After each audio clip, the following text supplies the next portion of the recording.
Let's go along, because we are apparently between now and 5 o'clock, and we're going to roll out a whole heap of circle research. Good afternoon, I'm Brent Kennelly, one of the audit partners in Grant Thornton, and much the same lines as Wayne. Passionate about the sector and have been for a while. Why? Because all of the passion that you bring. I don't care if a listed goes up by 2 cents or down by 3 when you sign an audit opinion, but actually it's really important what we present for your audit opinion and why. So that's where I'm sitting. Stunning last panel for the day. We've had a couple of the panelists here before, and one of them has promised us some karaoke presentation, so let's see where that gets to. We have got Caroline, Oonagh, Dave, Bernard, Steven and Rosemary. As I say, some of whom you will have seen and recognised. Caroline, if she's not ducking between Birmingham and Wellington, she must be just in transit. Oonagh, Dave, everyone knows Dave. Bernard the most from PKF in Hamilton. Again, a wonderful audit partner, previous colleague audit partner and things as well, so I know he signs great opinions. Steven, congratulations to Steven, a partner at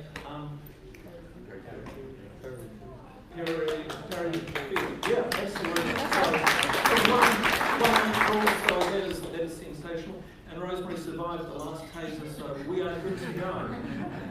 We're going to dive through each of the pieces of research. It is a presentation from the individual team members. There won't be questions at the end, but it's that hard sell of the research and hard work that they've done through it.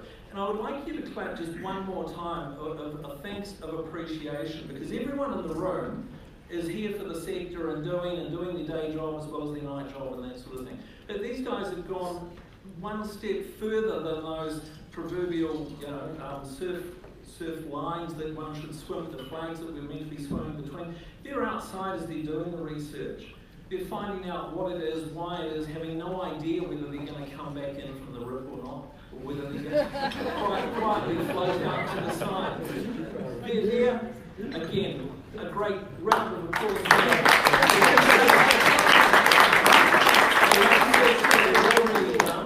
And with that, let's dive into those 7-minute units. Thank you.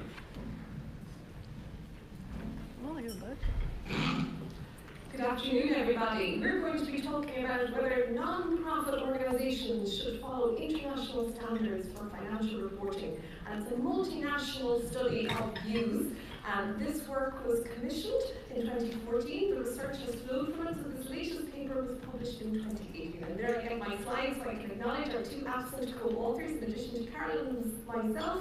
Gareth Morgan, Professor at Sheffield Hallam University, and Louise Crawford, now Professor at Newcastle University, worked on this paper.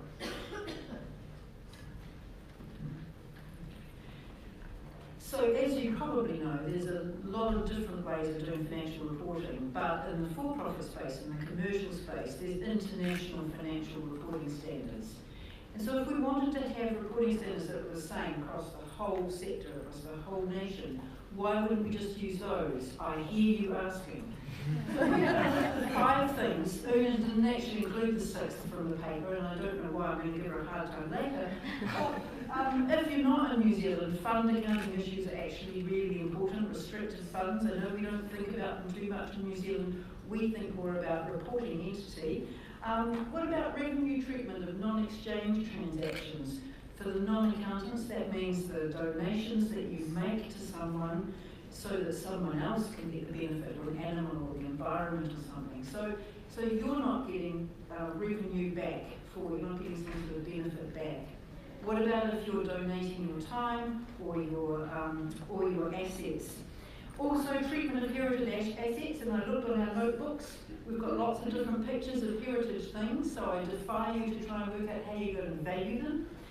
That's an accounting issue that's not in the commercial sector, and you might want to write a story about it, all the outcomes you have, so narrative reporting. So, global outlook, all those different regimes, why we're not the same. We can start with those countries that have no requirements specific for non-profits. Those tend to be ones where there's no charitable regulation. We can move to the countries where there's no specific regulation for non-profits. It depends on your legal structure. That's where Ireland sits at the moment. We can turn to those countries where they take a sector-neutral approach. So they don't look at how you do your accounting because you're a charity. It's the IFRS standards that apply, and we tend to think of Australia in this regard. We can turn yet again to those countries where, for tax reasons, they impose a mandatory reporting requirement in the public domain for all recognised non-profits. We tend to think of the US in this regard, the Form 990 for all those 501c3s. We can go yet again, and we can think of countries with not-for-profit specific financial reporting requirements that are compulsory, regardless of your legal form. Any idea what country that might be? Yes, absolutely. Right here in New Zealand, also the UK, with the UK charity SORP. And finally, there are those countries where you have not-for-profit specific financial reporting frameworks encouraged, but not mandatory. And Ireland gets 2 bites of the cherry because we fall into this box too. So why would you follow financial reporting standards? They need to have some sort of legitimacy, right? They need to either be required, or in Ireland they might want to be, strong support for them. We think of things like accountability is really important from the sector. We want to be able to compare one aged care charity to another aged care charity. We want some sort of consistency. If we think something's an asset, it should be an asset in all of the organisations that we're looking at. But of course we know that it takes a lot of time to prepare these financial reporting reports and to use the standards. So we've got an administrative burden, we need to worry about the sanctions, and we could actually say we're being colonised by some of those people in another country. We don't want that. No, we shouldn't. So, this was an international study. It was funded by the Consultative Committee of Accountancy Bodies. The respondents, over 605 of them from 179 countries, who gave us 63,000 words of free comment. So not just tick the box. This was their thoughts, the richness of their ideas. Everyone from regulators to accountants to users of accounts to the funders, right through to the people who work in the organisations. And from that work, we turned to the results. And we have 1.5 minutes. So there was very strong support for the purpose of actually having financial reporting standards that were internationally acceptable. So they'll be able to have accountability, stewardship, and they should be available to all countries. And then we said, well, how useful would they be? And there was, okay, only 72% rather than 82 or 92%. But I think the interesting point was that 82% of the people from African countries who responded to the survey said it would be very useful to have international financial reporting standards, but much fewer from Europe. So, back to our starting question. Should a common international standard for non-profit organisations be introduced or made compulsory across the globe? Well, we had some interesting outcomes. Stakeholder evaluations were mostly positive in response to that question. So they indicated that there was a feeling that an international financial reporting standard would garner support and would have a moral legitimacy, which is what we're looking at in this research. In terms of moral consequential legitimacy, that would be granted if that type of financial reporting met specific NPO accounting standards, the types of issues that Carolyn mentioned at the start. And if it resulted in consistent, transparent, and reliable accounts. They didn't so much care whether you could compare them or not, but once they were consistent and reliable, that mattered. A majority of the stakeholders also felt that moral procedural legitimacy would follow because they felt if there was a converged standard, parties would coalesce around it, subject to a big caveat that Carolyn will finish on. Which was, of course, the compliance burden. So people were worried that they wouldn't have enough capacity and expertise to follow international standards. And many people felt that if you had an income of less than $500,000 US dollars, that you shouldn't have to follow them. Now, only 7% of UK charities have incomes above $500,000. So, you know, basically they thought it was a great idea, but they were really worried it was going to be big and huge like IFRS, and they wouldn't be able to use them. Thank you very much.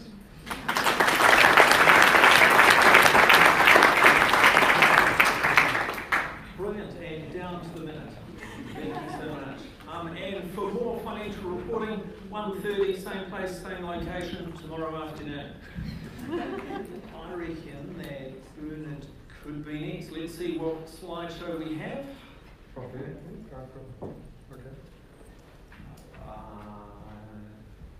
Yeah, what slideshow have we got next? I don't have a slideshow, so it's No, yeah, that's fine. My head is inside. Okay, right. So today we've been talking about governance in all sorts of shapes and sizes, and I want to take you to the pointy edge of governance. Should you or shouldn't you be paid as a governor of a charity?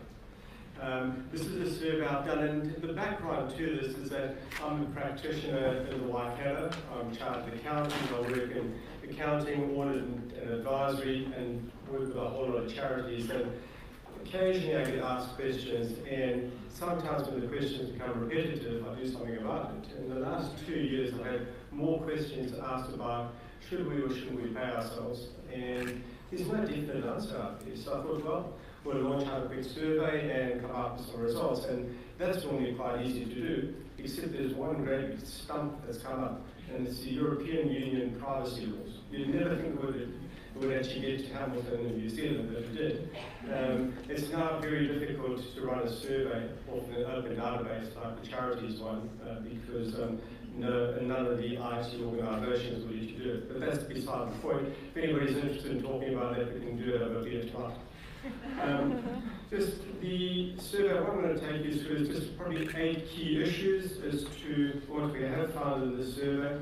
The first one is a real 50-50. The question is, should charities be paid? And the 50-50 is in fact 55% said yes and 45% said no. It's almost like the rest of charities complete. So there's that. Not lack of a study, but complete sitting on the fence.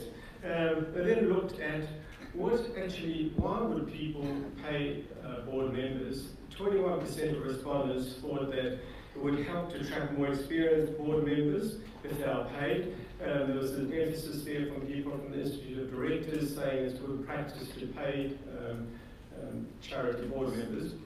The egalitarians felt that 14% of them felt that people should be paid for work done. 36% thought that paying someone created an expectation that the board member would be more involved. Now, to me, it's beyond belief that someone will sit on the board and not be involved unless they got paid, but this is what's coming out in the survey. Turning it around, why shouldn't board members be paid? Well, the simple answer is a lot of the smaller charities have got no money. All of it goes into operations, and they can't afford to pay board members, so that's the simplest answer.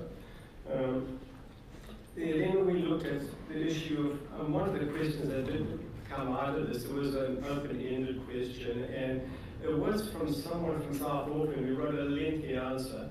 And this is the person that was a Polynesian person who was holding on to 2 jobs. The partner held on to 2 jobs, and she was passionate about the cause that she wanted to represent. And fortunately for her, she was paid, because she couldn't afford to sit on this board and feed the family if there wasn't a payment there. And I think sometimes we've got to look at the cultural diversity side of things. We then looked at should board members be refunded for their actual expense, such as travel, meal, phone calls, etc. Well, 2/3 thought they should, and a third were probably a bit stingy and said, no, we're not going to pay any board members, they should be volunteering for it. Then the question was, how do you base a refund? And 76% thought based on actual cost or an IRD mileage rate, and then there was a host of other small bits and pieces.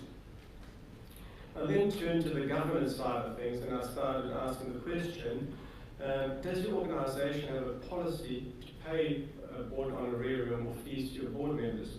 Surprisingly, only a third had a policy saying they did. 2/3 didn't have any policy at all, which was a bit of a concern. Then it kind of being the next question is, if you've got a policy, is that reviewed independently by anybody else? Because if you think about it, if you're a board member and you're going to pay yourself, it's easy to create a policy to pay yourself. It's much more difficult and much more challenging to have that peer reviewed by somebody else or challenged along the line. And this is where, as an industry, we really have a problem. Only 9% thought that policies regarding remuneration should be peer reviewed by somebody else. Now, I think that is probably an unacceptable practice in our industry, and it's something we should be looking at. We then talked about how do you peer practice something like this. There was a suggestion that the auditor could review the policy, or the solicitor, or sometimes the manager could even review the policy. There's no consistency out there. The best practice I did come across were the organisations that actually held AGMs, and probably less than half the charities hold AGMs because they don't need to, because if they have trust, they can elect not to have an AGM. Those that did actually have an AGM and approved the board honorarium at the AGM for the next year, actually to me are following best practice. Now, in the commercial world, that's normal practice. If you're running a company, you need to state what your remuneration is going to be for the directors the next year. And I think we can actually learn quite a bit from that. Still staying on the issue of whether the organisations can or should pay their board members, I then looked at whether your trustee or your rules of society, incorporated society, foundation documents, one of your foundation documents was allowed for payment to board members. And this is a question I raised specifically because I had two problems with charities I was working with last year where they were paying their board members in contravention to their trustee. Because the trustee specifically didn't allow for payment, and they basically went off and paid the board members, and then we had to do some backbilling. So 70% fortunately did go and look at that trustee filing documents and actually looked at how they paid and allowed the board members to be paid. 15% didn't, and 15% were unsure. Now, the last thing is just a quick question about how board fees were calculated, and again there was a range of answers. Many deferred to the manager as to the expert on how they should pay the board members. Some actually benchmark against incredible benchmarking like strategic pay or Institute of Directors. Some looked at the school trustees' fees, which is probably laughable if you're running a fairly large charity. And there was a host of other bits and pieces. Now, I could go through a whole lot more of these, but I've run out of time and I do know you want to get home early. So in your delegates pack is a little colourful brochure with 2 sides on it. If you want a copy of that survey, the details are on here. Download it, it's free, use it, and happy to catch up with anybody afterwards on it. Thank you. Fantastic, and clearly all the best for the research over the next period of time. We look forward to being able to invite you back for the results as well. Yeah. Next, we have on the boardwalk Steven.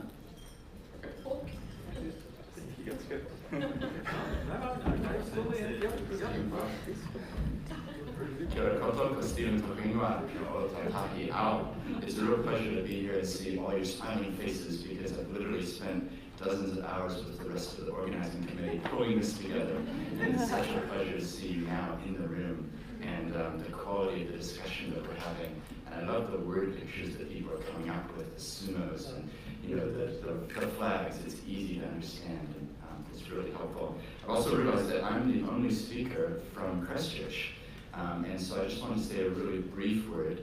I ran by that mosque the day before the attack happened. I knew someone who was killed there. And so I just wanted to say thank you to all of you. I know there was lots of good feelings and prayers heading towards Christchurch when that happened. And it was something that we felt in Christchurch, so thank you for that.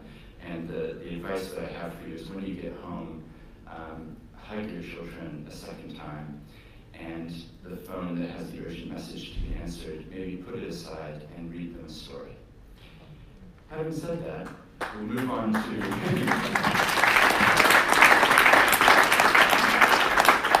so the research that I've been involved with, actually how many of you realize that we are living in a time of paradigms that are colliding? I talked about paradigms before, and the old paradigm is that if you want to do good, you start a charity. If you want to make money, you start a business. The new paradigm is that if you want to do good, you can do it while making money. This is involving the idea of impact companies. So taking the idea of combining profit and purpose. So the very essence of the company that you start is achieving some social or environmental aim. A great example of this in Christchurch is a group called Stepping Stone, and they have a charitable trust which owns a company. The company employs people who have just been released from prison. That's a difficult thing to have on your CV. They give those people employment, help them bridge the gap to other employment. So through their existence and the employment that they're giving, the business that they're running, they're actually achieving charitable purposes. The research that I've been involved in is called Structuring for Impact, Evolving Legal Structures for Business in New Zealand. It was funded by the Law Foundation, and we've been working on it for about a year now. And there's 5 co-authors of the report, and it's a real privilege that Philippa Wilkie is here from Chapmanship. She's a co-author with me of the report. Also, the main researcher involved is Dr. Jane Horan, and we had Amber Hosking and Jackson Rowland involved as well. And what we wanted to do when looking at companies that are about impact was to ground it in actual research. We didn't want it to just be sort of our comment about what we think the future might hold. So what that involved was going out and actually interviewing more than 20 of some of the leading impact companies within New Zealand. We also spoke with Charity Services, with IRD, with other lawyers, with accountants. So it was really trying to ground it and getting perspectives from all types of people. We also chose deliberately that we talked with partnerships, limited liability companies, trusts, basically any type of entity that is involved with impact, we spoke with them. And the reason we were doing that was to ground our statements and our research in the practical reality of what people are facing. And so the question that we were trying to ask is, are there barriers for impact companies who are trying to achieve purpose and profit?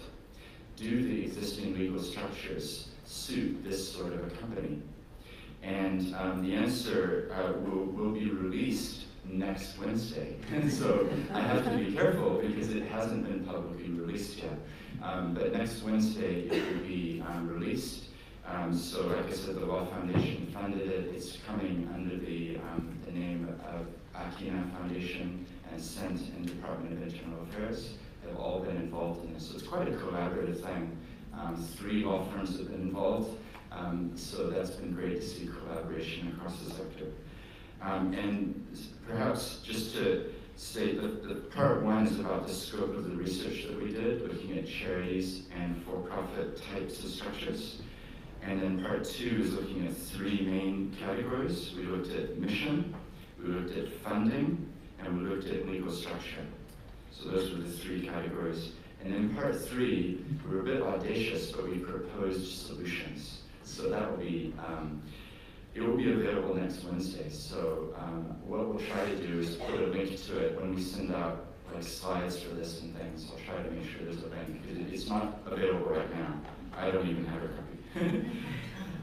But that's the research I've been involved in. Really excited to share it with you. I know it's slightly not quite aligned with charity, but I think it is a bit of what the future holds, this idea of acting for purpose through these types of vehicles. Now, some of you are listening will be very impressed that I have not used the word social enterprise yet.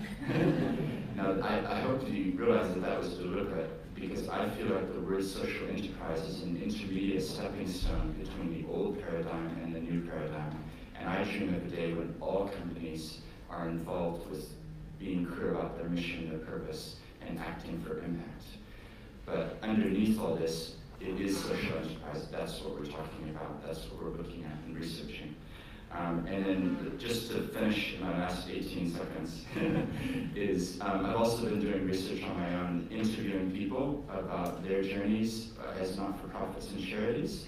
And I've been talking with a diverse range of people, from Kids Can, Fred Hollows, right through to charities and not-for-profits you wouldn't have heard of. I've been uploading them on a podcast called Seeds, and so there's now about 100 interviews available there. So that's about 100 hours of content, people telling their journeys, their stories, and why they do what they do. So in the packs that you got, there's a little business card which tells you how to access it. But that's another bit of research that I'm involved in. We'll continue to do, hopefully on a weekly basis, to release those interviews. Thank you.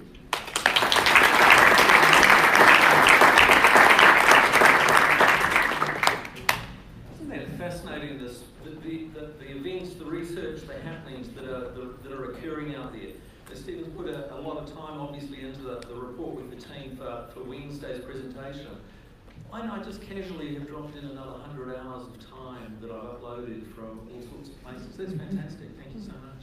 Thank you. Right, the next presentation. Dave, we have it lined up. We're good to go. So thank you. Welcome. Thanks, Brett. Thank you. Kia ora tātou, ko te Nissan Taku Ingoa. There's a lot I'd like to talk about. There's been a brief mention of the roadshow that Sue and I have been involved in, along with people from the Department of Internal Affairs and Charity Services. And we've heard a lot. I think we're 6 weeks into a 7-week consultative roadshow going all the way to Whangarei and Chicago. It's been pretty exhausting, but we've heard some great stuff and we've heard some great ideas. But today I'm focusing on a bit of research we've done as part of our project. Now, I really need to emphasise that this research, most of the work's been done by strategic grants, and I acknowledge their input, have been an independent external evaluator.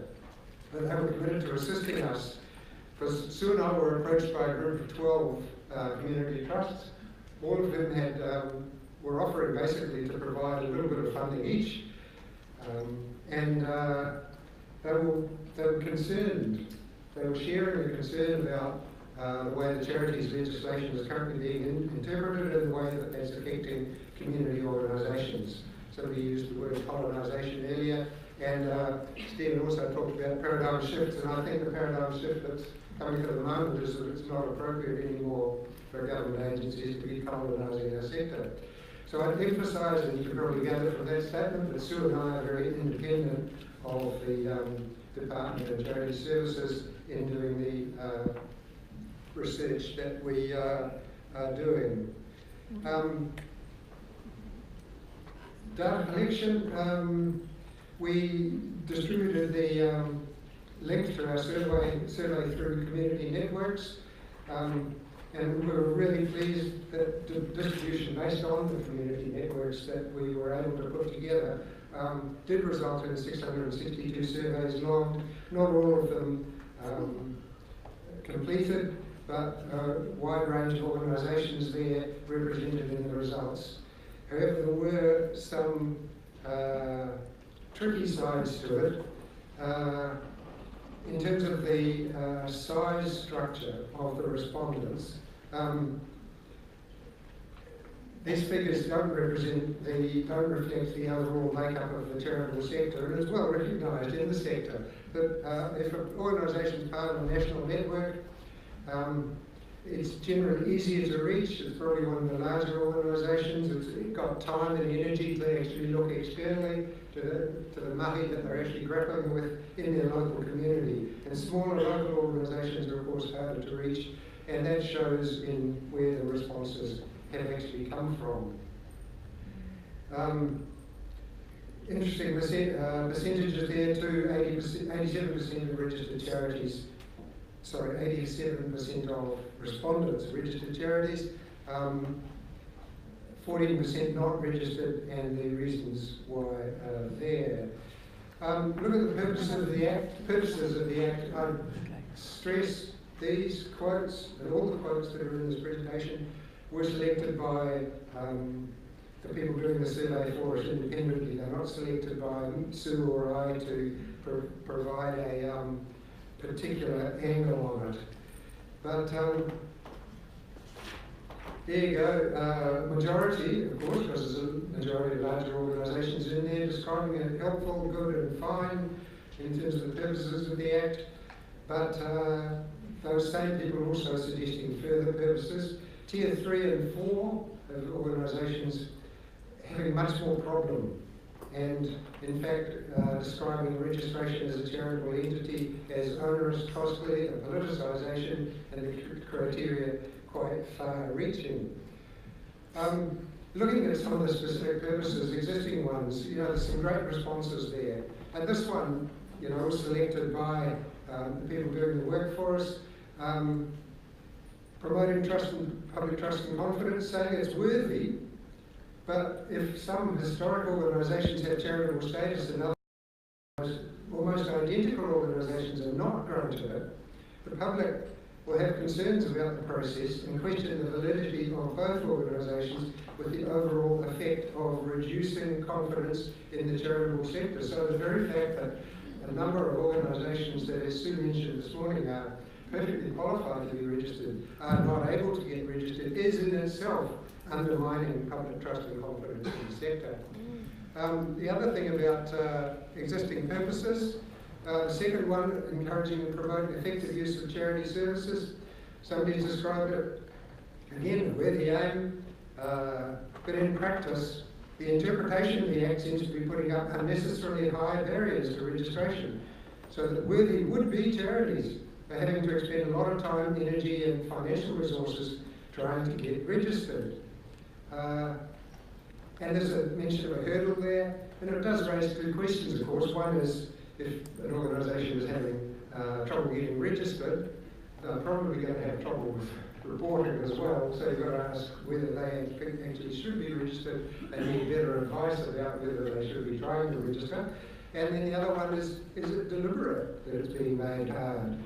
It's a common perception in the sector that Sue and I are hearing around the country, but then to get into that, it's a whole other can of worms that we don't have time to look at here. Some other possible purposes, promoting the charitable sector to engender public and government confidence in the sector. Interestingly, this one, using the data gathered from the reporting to actually broadcast information, especially in response to ill-founded criticisms of the sector in Parliament or in the media. We've experienced both of those quite a lot. It would be a good purpose from our perspective, and in fact, that's why a lot of people in the sector supported, back in the early days, having a purpose of enhancing public trust and confidence in the sector. Structure of the agency, this is an interesting one. We had 357 respondents, 43% suggested an autonomous Crown entity, which is what we had before 2012. And interestingly, when I look at that, it's classic because it takes me back to 2002. We had a working party on registration and monitoring of charities. Page 9, it's our strong view, and this is after a big national consultation. You think, certain deja vu here, right? It's our strong view that a charities commission would be most acceptable to the charitable sector. It's important as it would mean the costs of monitoring and enforcement are likely to be less if the sector supports and has confidence in the organisation. Any lesser alternative would fail to adequately recognise the importance and independence of the charitable sector. So when I talk about colonisation of the sector, we've gone around in a big loop. We're revisiting it again. Please, let's seriously do revisit it. Appeal processes, I won't go into this in great detail. There's some great quotes there. Somebody's described the limited time, 20 days, to file an appeal as ridiculous. There were accusations that there's political bias in some of the Charities Registration Board's actions, and an emphasis in quotes too that appeals should require a different set of people. But 83% of respondents, which is fairly clear majority, supported an independent specialist charities tribunal. Deregistration, well, we won't go into there because I see I'm looking at a red light over here. Extent to which charities can advocate, 59% of respondents feel that being registered is moderately or very influential on their capacity to advocate. And then a couple more quotes that were provided to us here. We believe that being charitable requires us to advocate for the addressing of the causes of the problems that impact the people we work with. Applying a band-aid without addressing the thing that causes the problem is just stupid in the long term. And advocacy is part of being a charity that needs to be protected in law. So thank you.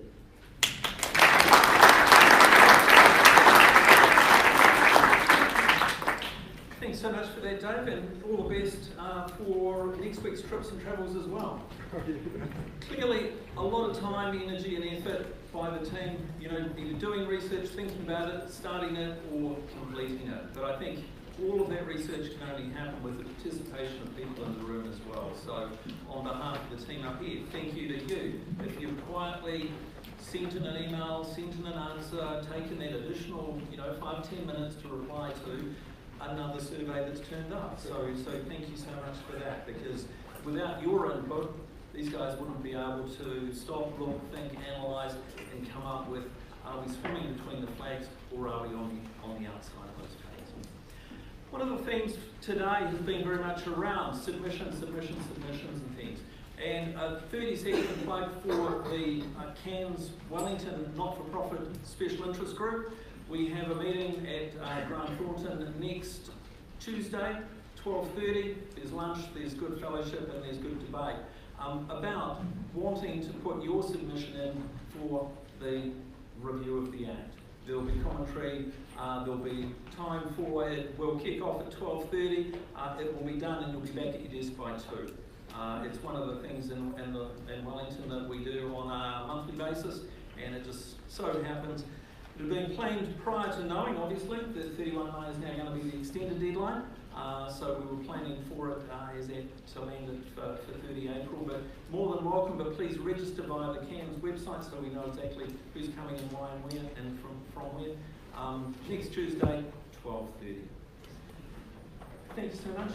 Thank you to the team, and again, thank you.